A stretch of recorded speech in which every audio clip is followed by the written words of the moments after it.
Sí considero que existe violencia de género en los entornos universitarios. Creo que existe violencia y que la violencia en este entorno está principalmente condicionada por prácticas que se vienen repitiendo en los jóvenes. Yo quizás no la haya experimentado de manera tan cruda, pero sí se ha visto cierto sesgo hacia mi comunidad en general. Directamente nunca he evidenciado violencia de género o acoso en el espacio universitario, pero sí estoy consciente de que hoy predominan estas situaciones.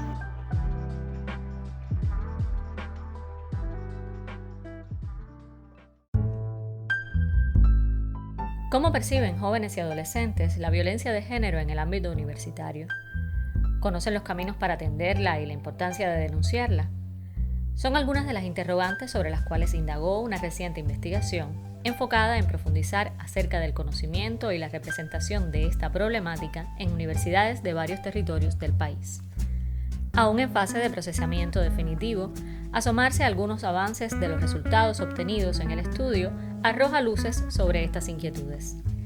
Esto es La Nota, un podcast semanal del Servicio de Noticias de la Mujer de Latinoamérica y el Caribe, y hoy estaremos conversando con algunas especialistas participantes de la investigación.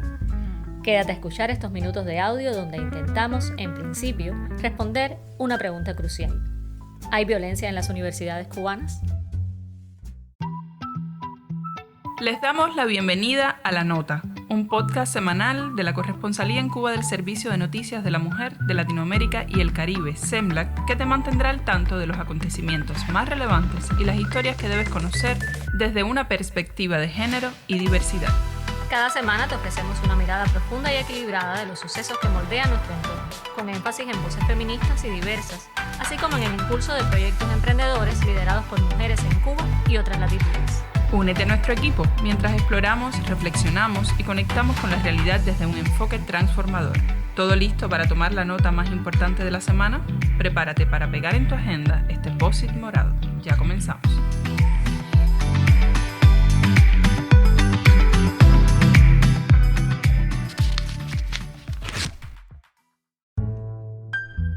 El análisis preliminar de los resultados de una investigación nacional sobre percepciones de la violencia de género en universidades del país revela la importancia del conocimiento de herramientas legales en este ámbito. Los principales hallazgos coinciden en casi todos los territorios y evidencian la persistencia de vacíos en el conocimiento sobre la violencia y la educación integral de la sexualidad. Además, se destaca la naturalización de prácticas violentas, incluso en el entorno escolar.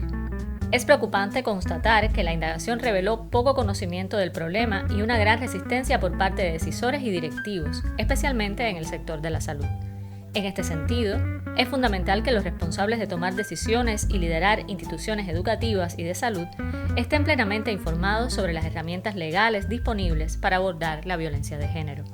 Los estudiantes que participaron en esta investigación identificaron diversas formas de violencia, como la violencia física, la violencia psicológica, el acoso y la ciberviolencia. Además, señalaron que tanto el entorno escolar como el familiar son los espacios donde se observan las mayores manifestaciones. Es importante destacar que estos espacios son fundamentales para la prevención y para brindar a los estudiantes conocimiento sobre la violencia basada en género. También fueron significativos aspectos como el desconocimiento sobre las herramientas legales y los espacios donde acudir en casos de situaciones de violencia, y percepciones de que en muchas ocasiones no funcionan de forma eficiente. Directamente nunca he evidenciado violencia de género o acoso en el espacio universitario, pero sí estoy consciente de que hoy predominan estas situaciones. He escuchado comentarios, historias, anécdotas de muchas personas que, desgraciadamente han sufrido estas situaciones. En muchas ocasiones las personas pueden estar siendo víctimas de acoso escolar o violencia de género y no percibirlo. Hoy más que nunca se hace necesario fomentar la cultura en cuanto a este tema, ya sea ofreciendo charlas, talleres, conferencias y posibilitando la información incluso a través de las vías online. Dar herramientas, contactos, a qué acudir ante estas problemáticas, a qué vías puedo llegar para denunciar estos delitos. A ver, sí, quizás no se vea tanto una violencia física, pero sí psicológica. Que bueno, normalmente cuando dicen violencia siempre nos vamos a lo que es dar un golpe o qué sé yo. Pero sí otro tipo de violencias que sí existen evidentemente en los entornos universitarios. Como yo soy parte de la comunidad LGBT, o sea, soy una persona homosexual, sí he visto ciertos sesgos hacia mi comunidad en general, ¿sabes? Hacia nosotros. Quizás no de una manera como que muy evidente o directa, pero sí lo he oído a partir de comentarios, y quizás también desde la inexperiencia. Existen muchas agresiones que se hacen sobre el desconocimiento, existen mucho maltrato. Estamos normalizando lo que es la toxicidad, que bueno, tú sabes, los celos, ese tipo de cosas se normalizan y las relaciones posesivas, y eso incurren a la violencia, ¿sabes? Llevan a la violencia. Mi nombre es Iyamira Hernández, soy profesora del Departamento de Sociología de la Universidad de La Habana y doctora en Ciencias Sociológicas. Pertenezco a la Sociedad Multidisciplinaria de Estudios para la Sexualidad. Y hace poco, en la Reunión Nacional de Investigadores de Violencia Basada en Género, pues se realizó una investigación explorando los imaginarios en relación a comportamientos, conocimientos, prácticas y actitudes de la población universitaria en tanto violencia basada en género.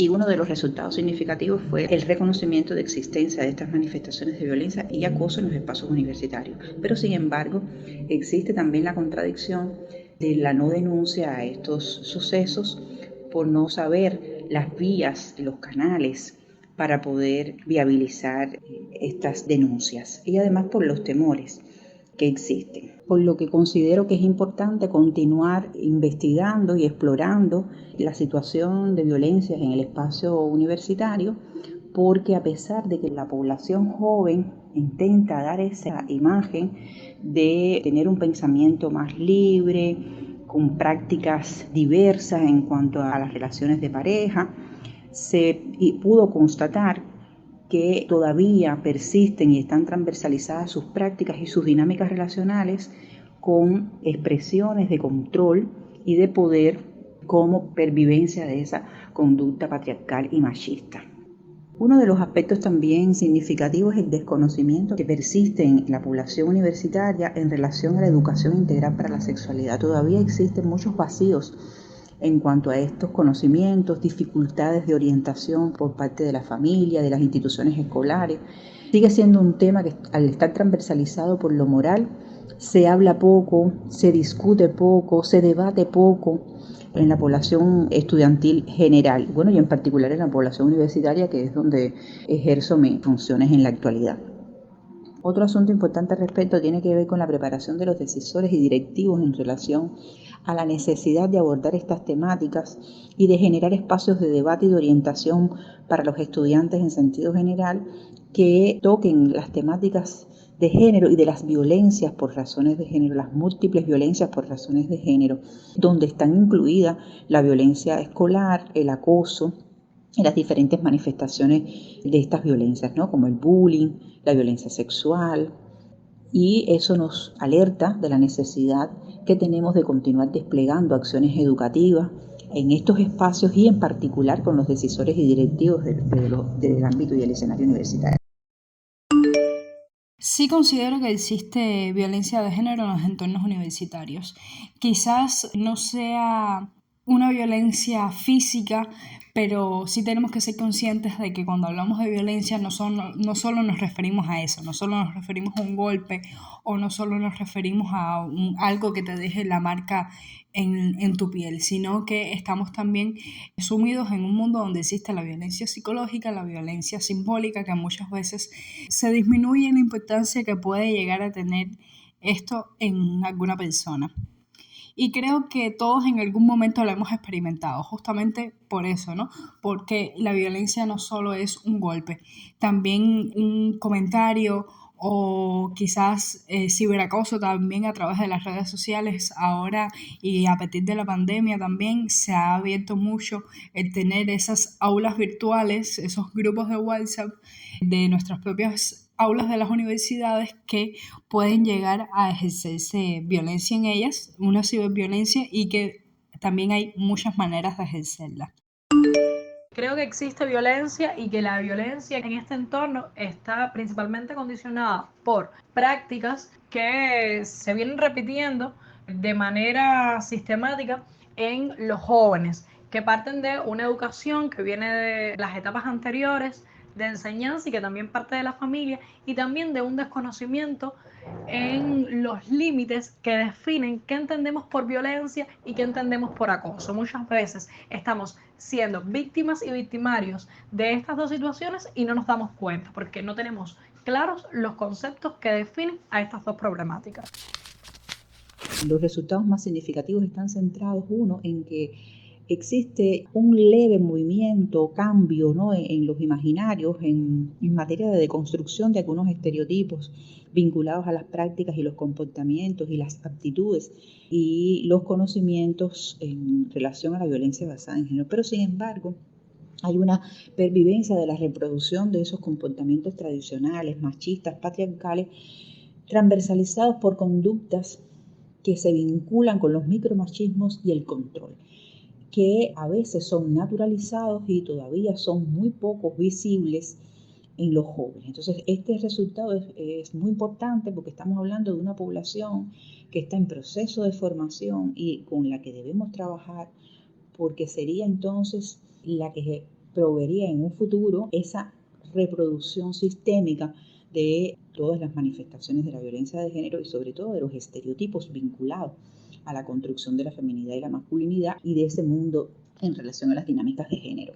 Fue significativo además la resistencia de los espacios universitarios de formación de ciencias médicas, donde todavía pervive una postura biologicista para analizar los asuntos que tienen que ver con la violencia basada en género y por tanto hay un reconocimiento, una resistencia a reconocer las diferentes violencias que coexisten en los espacios universitarios y en particular en los espacios de formación de las ciencias médicas. Y esto también es contradictorio porque las personas que se dedican a formarse para brindar y atender en función de una mejor salud y un mejor bienestar social, individual y colectivo, pues deben tener una formación que les permita mirar con enfoque de género las dinámicas que ocurren alrededor de sus prácticas profesionales. Hay un desconocimiento también total de la existencia de la estrategia integral como política vinculante con el Estado para afrontar y atender desde la prevención los asuntos que tienen que ver con la violencia basada en género y en el ámbito intrafamiliar. Lo que también apunta a un reto significativo en cuanto a implementación de esta estrategia, diseños de protocolos que no solamente se quede a nivel ministerial, sino que se logren desarrollar desde los diferentes organismos que forman esos ministerios para que puedan tener entonces una articulación que permita ofrecer sistemas integrales de atención y vinculado también a los sistemas de comunicación e información expedita, rápida y oportuna de lo que ocurre en materia de expresiones de violencia basada en género en el contexto cubano y en particular en este caso en el ámbito universitario. Los comités de género que están formados también en las universidades pues deben tomar un papel más proactivo. Existe la estructura, pero hay poca movilidad en cuanto a generar estrategias y acciones en función de la prevención de la violencia basada en género en estos espacios. Uno de los hallazgos importantes se refiere a las diferencias significativas al realizar investigaciones con un enfoque interseccional. Esto implica considerar diversos aspectos como la edad, el lugar de residencia, la religión, la identidad sexual y la identidad de género, y correlacionarlos con las diferentes manifestaciones de la violencia basada en género. Estas manifestaciones son diversas y están relacionadas con la territorialidad, la cultura urbana y rural y los imaginarios que se generan en estos espacios culturales. Como resultado, se encontró que fue necesario replantear la encuesta aplicada a nivel nacional para poder establecer correlaciones entre las variables, lo que permitió obtener un panorama más completo de lo que está sucediendo en el país en relación con los comportamientos violentos y, en particular, la reproducción de los estereotipos de género. Yo creo que todos, en alguna medida, somos víctimas de acoso y de violencia, y en mi caso, el hecho de ser mujer creo que me pone en una posición de vulnerabilidad aún mayor, porque creo que las acciones, principalmente en los entornos universitarios también, yo creo que están un poco destinadas a la violencia contra las mujeres, contra las jóvenes, y tiene que ver por una estructura sistémica que a lo largo de los años hemos ido reproduciendo, y yo creo que eso también ha incidido en que seamos nosotras las mujeres las víctimas principales del acoso y la violencia. Yo creo que a lo largo de los años y hoy en día vemos que se ha avanzado muchísimo en materia de estos temas. No podemos tampoco tapar el sol con un dedo, y me parece que sí se ha avanzado muchísimo y que actualmente se ha abierto un debate, incluso un debate un poco más enfático, un poco más crítico, un debate que es sistemático y al que se unen continuamente más personas.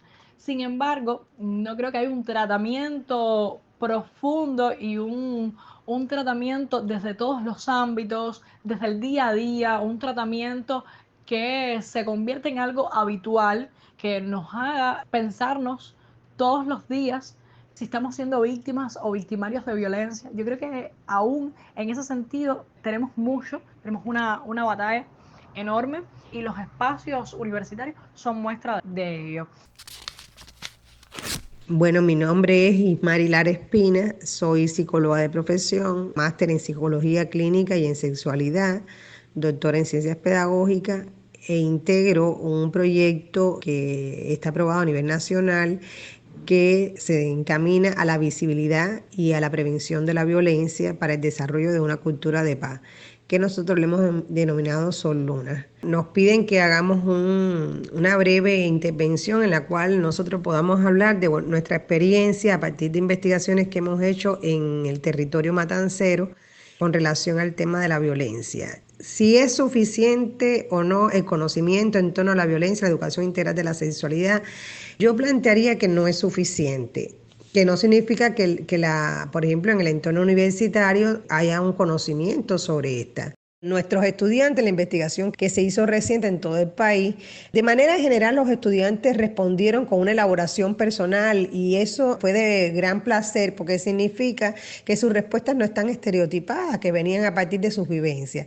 No obstante, hay elementos que, por ejemplo, a mí me parece que es importante destacar. Reconocen un grupo de violencia que están tipificadas o clasificadas, pero sin embargo no reconocen ni la violencia simbólica ni la violencia patrimonial. Claro, ¿por qué la violencia simbólica no la reconocen? Porque, bueno, el creador del término, él incluso lo expresaba, que este tipo de violencia es una violencia indirecta y no física directamente contra los dominados, y estos no lo evidencian o no son conscientes de esas prácticas, igual que ocurre con la violencia patrimonial. Y sin embargo, es una violencia que tiene que ver con esto de la destrucción, la sustracción o la retención de documentos personales, de bienes, de derechos patrimoniales o hasta los propios recursos destinados a satisfacer las necesidades de las personas. Es importante percibir que ese estudiantado todavía necesita mucha más información actualizada sobre el tema de la violencia. Por ejemplo, tal es así que ellos a veces identifican, por ejemplo, la violencia basada en género como la violencia hacia la mujer, y sabemos que no es así porque hay otros grupos sociales que son precisamente discriminados porque no cumplen los estereotipos, los mandatos culturales que tengan que ver con esta estructura patriarcal machista sobre el género. Sin embargo, son violentados, y quiere decir que no es solamente la violencia basada en género, la violencia hacia las mujeres, quiere decir, hay otros grupos que lo están, y sin embargo, muchas veces ellos no son capaces de definirlo con esa claridad. Es importante también decir que, y a nosotros nos pareció muy interesante, que los estudiantes, hay una pregunta que nosotros le hacíamos con relación que si sabían o tenían conocimiento de espacios o servicios donde las personas se podrían dirigir a recibir orientación o ayuda en caso de encontrarse en una situación de violencia o que tuviesen que orientar a otra persona. Y entonces es interesante porque ellos dicen que conocen que existen, pero no saben cómo acceder. Y entonces se nos está hablando de que todavía nuestras estrategias comunicacionales con relación a cuáles son esos servicios, cuál es la vía, cuál es el algoritmo que hay que seguir para orientar a esas personas o para hacer algún tipo, por ejemplo, de denuncia en el caso de que sí estemos conscientes de que hay un tipo de violencia, no las conoce. Igual pasa con las políticas que se han establecido en el país con relación a la violencia de género, que significa entonces que también hay que profundizar en la estrategia curricular que tiene que ver con la cultura jurídica del estudiantado universitario. Y ya estamos en Recuento Semanal, la sección que te pone al tanto de lo más actualizado en nuestra agenda. Demos un balón de fútbol a las niñas, no una muñeca, y no esperemos que sean futbolistas, sino que sean activas, afirmó Lucía Mijares, directora de Desarrollo Deportivo de la Federación Mexicana de Fútbol, al intervenir esta semana en la 10ª Convención Internacional de Actividad Física y Deportes, AFIDE 2023, celebrada en La Habana del 27 al 30 de noviembre. Sobre lo que se discutió en este evento en relación a cómo lograr una real equidad de género en la práctica deportiva, te proponemos esta semana un trabajo en nuestra web. Esa equidad comienza por familiarizar a las niñas con la actividad física desde muy pequeñas, coinciden especialistas, deportistas e investigadores. Si una niña no practica deportes a los 10 años, hay más del 90% de posibilidades de que no sea una joven activa a los 25, explicó Mijares. Solo el 4% de las niñas y adolescentes entre 6 y 19 años cumplen con las recomendaciones de actividad física diarias emitidas por la Organización Mundial de la Salud, la OMS. Valoró Mijares, quien reflexionó que si no hay siquiera iniciación deportiva, difícilmente habrá luego muchas deportistas. Para la experta, cuando las mujeres llegan al campo de fútbol, ya tienen un retraso de alfabetización deportiva relacionado con la persistencia de estereotipos machistas en la educación. Pincha en el artículo Demos un balón de fútbol a las niñas, no una muñeca, y lee más sobre este tema. Esta semana seguimos en la jornada de 16 días de activismo por la no violencia hacia las mujeres y niñas, que comenzó el pasado 25 de noviembre y que cada año en la misma fecha se realiza a nivel global. En SEMLAC te reiteramos la invitación a seguir a través de la palabra clave 16 días de activismo 2023 nuestra cobertura de estos días, compilada además en el repositorio que hemos puesto a tu disposición en nuestra web. Esta vez encontrarás entrevistas a expertas sobre la necesidad de desarraigar estereotipos que continúan presentes en la sociedad cubana y que dañan, por ejemplo, a las mujeres lesbianas. También sobre cómo aún en entornos campesinos y rurales se reproducen las violencias machistas. Especialistas nos hablan de las brechas de género en el ámbito laboral y cómo tienden a aumentar en el contexto actual, y también sobre cómo en espacios de ciencia y tecnología las brechas de género generan discriminación. Te recomendamos la entrevista Yunelki Rivero, Protejamos nuestros cuerpos de la violencia para no erosionarnos. Yunelki Rivero Malledo reconoce que la violencia machista quita vida, ya sea de a poco o arrasando como un temporal. Por eso, al igual que la naturaleza, las mujeres necesitan cuidarse y valorizar sus frutos. Rivero Malledo es productora en la provincia de Camagüey, a 490 kilómetros de La Habana, y opina que aún falta mucho para alcanzar una cultura de equidad en el campo cubano. Escúchenos desde iVoox y YouTube. Si das clic en redsenla-cuba.net, podrás tomar notas sobre estas y otras importantes temáticas. Estás en La Nota, y hoy debatimos sobre la percepción de la violencia en los espacios universitarios, basándonos en los resultados de una reciente investigación realizada en varias universidades del país. De acuerdo con el estudio, es importante destacar que el conocimiento sobre la violencia y la educación integral de la sexualidad en el entorno universitario no es suficiente. Aunque se reconoce que existe cierto conocimiento al respecto, no hay precisiones claras, lo que puede llevar a que no se identifiquen ciertos tipos de violencia que están presentes y normalizados. Por ejemplo, mientras la violencia física es fácilmente reconocible por la mayoría de las personas, la violencia simbólica incluye desvalorizaciones, celos, insultos, rechazo, amenazas y abandono. Estas formas de violencia a menudo se manifiestan y las personas comienzan a considerarlas como parte de la vida cotidiana. Es importante estar alerta, ya que ninguna de estas manifestaciones conduce a una comunicación respetuosa y asertiva con quienes nos rodean. Las investigadoras que trabajaron en las facultades de la Universidad de La Habana resaltaron aspectos como el reconocimiento de los espacios familiares y escolares como generadores de violencia, a la vez que fundamentales en su función preventiva, según la opinión de los encuestados. También se destacó la falta de información sobre las herramientas legales y los recursos disponibles en caso de violencia. Se evidencia una falta de conocimiento sobre las leyes, rutas y protocolos existentes para denunciar las manifestaciones de violencia basada en género y brindar apoyo y acompañamiento a las víctimas. La mayoría de los estudiantes afirmaron no estar familiarizados con las regulaciones a nivel nacional, regional y, sobre todo, los protocolos para abordar la violencia basada en género. Un pequeño porcentaje sí conocía estos protocolos y había hecho uso de ellos, pero señalaban que eran deficientes y poco efectivos.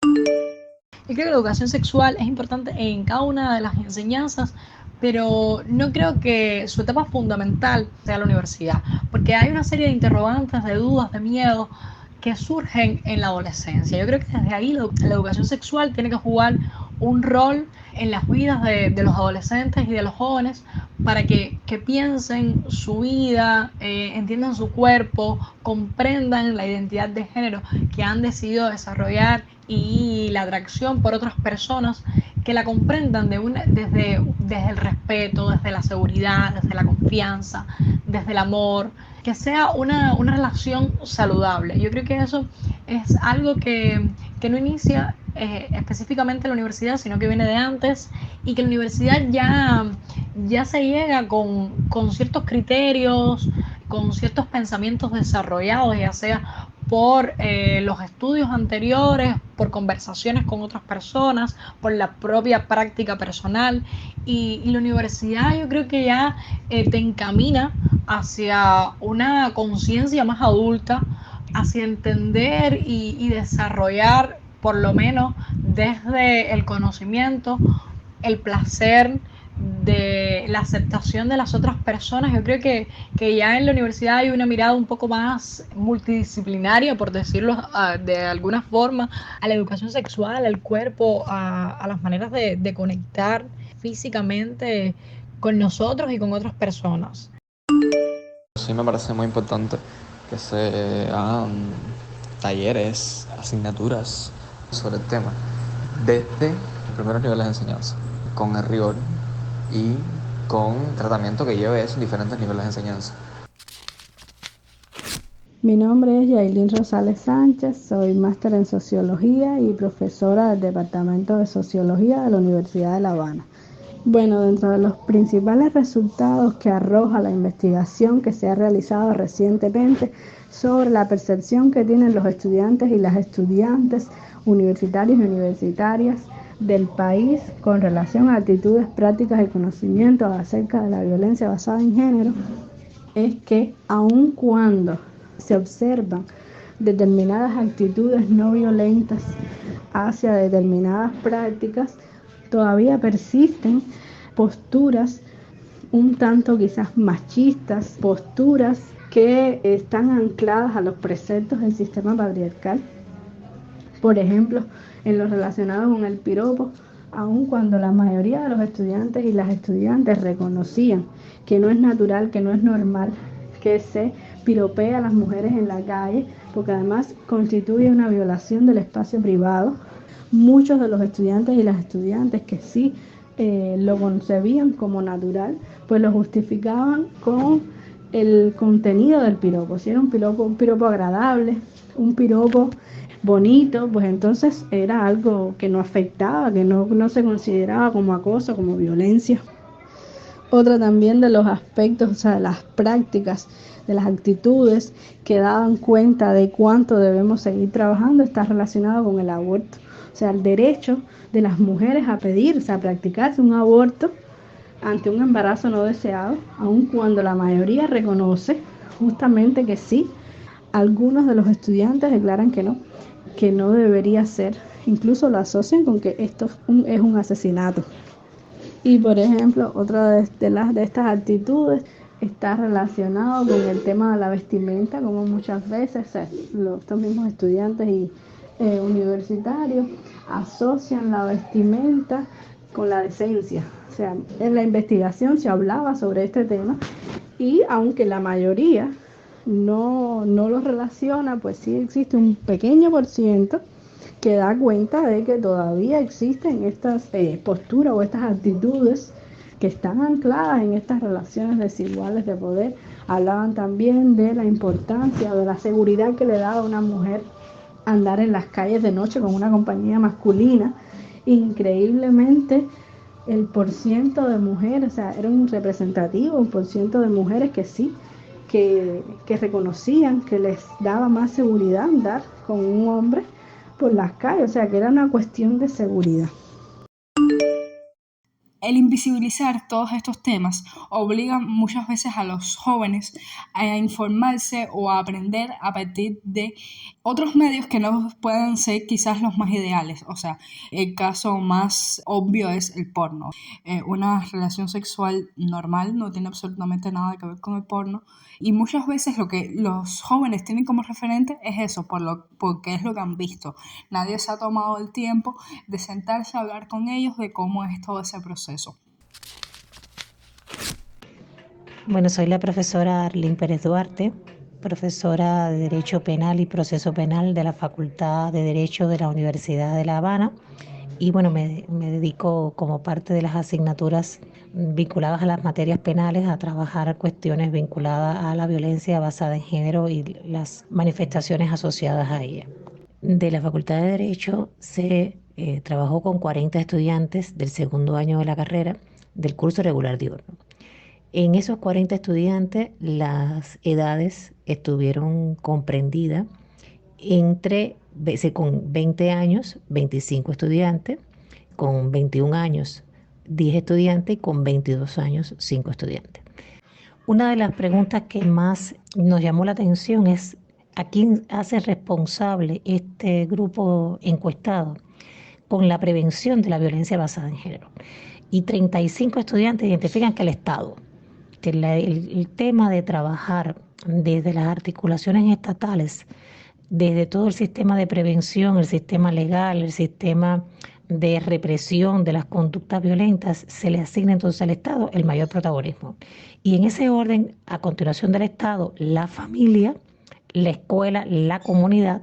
Sin embargo, los medios de comunicación quedan en el último escalón, cuando los propios estudiantes identifican que son los medios por los que adquieren una mayor información en relación con eso. Quizás en el tema de los medios no estamos identificando exactamente la televisión y la radio, sino también a los medios digitales, donde efectivamente este grupo etario tiene una gran fuente de obtención de conocimientos, de información, de análisis de las problemáticas que están asociadas a la violencia de género y a otras cuestiones. Otro de los aspectos que quisiéramos resaltar tiene que ver con la pregunta que fue destinada a la confiabilidad que se tiene en relación con las instituciones y autoridades encargadas de prevenir y atender la violencia de género. Y en eso ellos debían en una escala del 1 al 5, identificar si esa confiabilidad era nada confiable, totalmente confiable, y bueno, moderadamente confiable, poco confiable, etc. Entonces, aquí sí nos llamó mucho la atención que 21 de los estudiantes lo consideran moderadamente confiable el papel que juegan las instituciones y autoridades encargadas de prevenir y atender la violencia, y que solamente 7 consideran que esas instituciones y autoridades son totalmente confiables para el acto de prevenir la violencia basada en género. Igual análisis se hace al momento de calificar la efectividad de los servicios y recursos disponibles para las víctimas de violencia de género en la comunidad. En este sentido, la mayoría de los estudiantes la ubican como moderadamente efectivo o poco efectivo. Por lo tanto, si sumamos 13 y 11, estaríamos hablando de 24. Estamos ubicando a que no hay una alta efectividad en los servicios que se han generado en los espacios comunitarios para la atención a las víctimas de la violencia de género. Y solamente 8 declaran que efectivamente ellos cumplen su rol dentro de esta problemática de la violencia de género.